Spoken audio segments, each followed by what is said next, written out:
Hi friends, आज मी बनवला आहे मटारचा एकदम टम्म असा फुगलेला मऊसूत पराठा।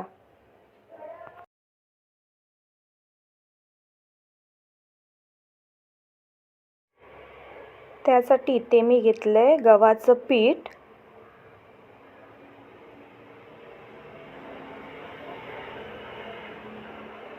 मीठ,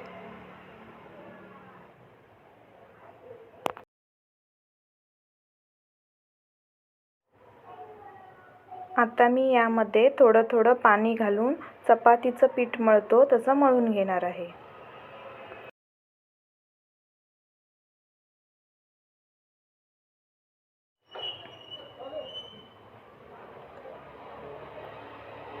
यामध्ये थोडंसं तेल घालून पुन्हा एकदा मळून घेणार आहे। यामुळे पराठे एकदम मऊसूत होतात। तुम्हाला जर खरपूस पराठे आवडत असतील तर ज्यावेळी आपण पिठामध्ये मीठ घालतो त्यावेळीच तेल घालून पीठ मळून घ्यायचं। त्यामुळे पराठे एकदम खरपूस होतात। पण मला पराठे मऊसूत आवडतात, त्यामुळे पीठ मळून झाल्यानंतर मी यामध्ये तेल घातलंय। पीठ मळून झालेलं आहे। आता मी हे साईडला ठेवते आणि एका मिक्सरच्या भांड्यामध्ये थोडेसे धने,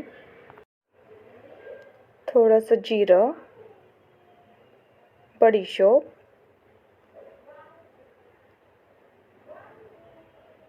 आल्याचे तुकडे,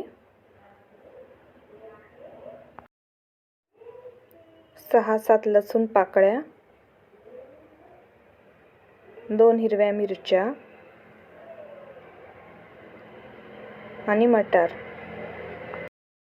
हे सर्व मिक्सरमध्ये पाणी न घालता आहे तसंच बारीक करून घेणार आहे।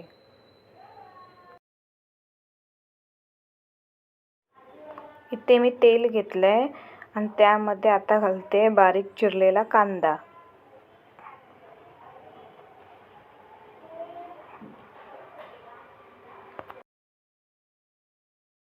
पहिली जी मटारची पेस्ट केली होती ती आता मी यामध्ये घालणार आहे।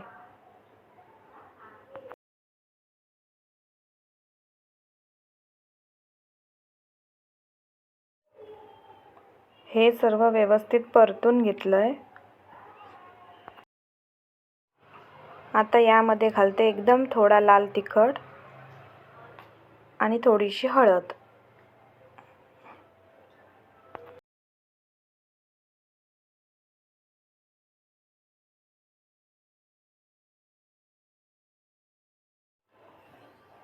यामध्ये घालते चवीनुसार मीठ।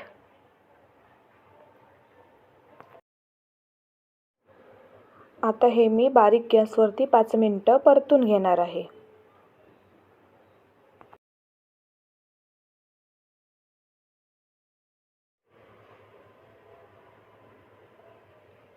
आता हे सारण तयार आहे। तुम्ही बघू शकता किती सुटसुटीत झालंय।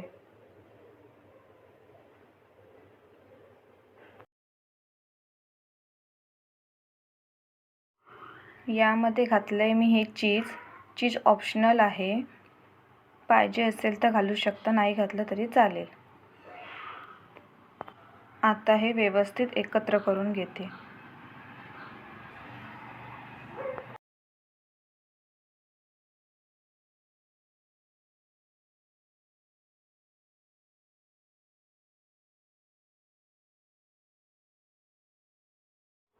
इथे मी ह्या गव्हाच्या पिठामध्ये सारण भरून घेणार आहे।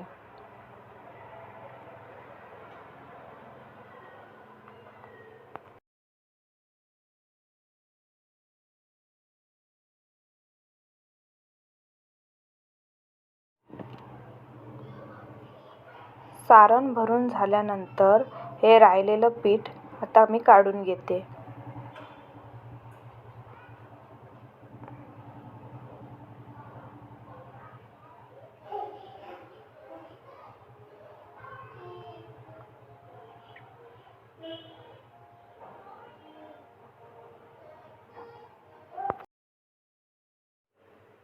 याचा आता पराठा लाटून घेणार आहे।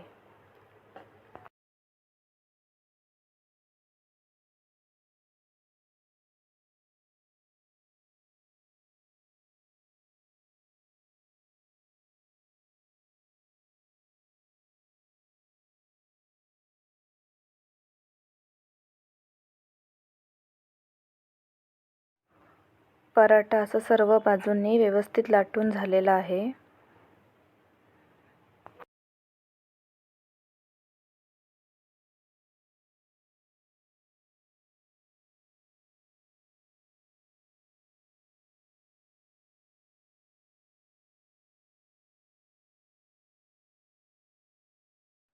आता गरम तव्यावरती हा पराठा मोठा गॅस ठेवून भाजून घेणार आहे.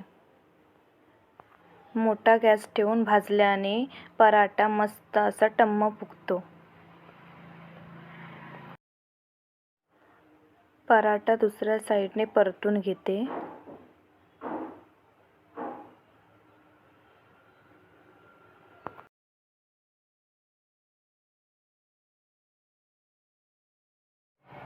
तुम्ही बघू शकता पराठा फुगायला सुरुवात झाली आहे. आता यावरती घालते मी थोडंसं तेल.